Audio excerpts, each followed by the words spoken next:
नमस्कार, सत्यशोध न्यूज मध्ये आपले सर्वांचे स्वागत आहे। मिरज पंचायत समितीच्या आज दिनांक 10 मार्च 2026 रोजी झालेल्या सभापती पदाच्या निवडीत महाविकास आघाडीच्या नरवाड मतदारसंघातील नरवाडच्या विजयी उमेदवार कुमारी तन्वी सुनील कमलेकर यांची सभापतीपदी निवड करण्यात आली, तर उपसभापती पदावर मालगावच्या ललिता अशोक शेजूळ यांची निवड झाली।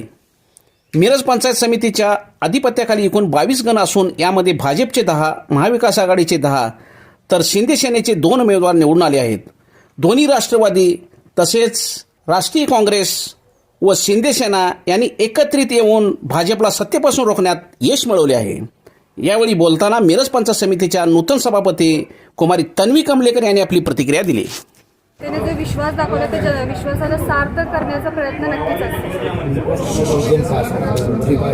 विकास कामाचं विजन लोक म्हणजे महिलांना जास्तीत जास्त रोजगार देऊन त्यांना पुढे आणणं, त्यांना स्वतःच्या पायावरती उभा करणं हे सर्वात पहिलं विजन म्हणजे उद्दिष्ट तेच असेल। त्याचबरोबर गावात रस्ते, छोटे रस्ते, पाणी त्या सगळ्या छोट्या छोट्या गोष्टींवरती लक्ष घालून त्यांचं काम त्याच्यावरती काम करायचा प्रयत्नच असेल।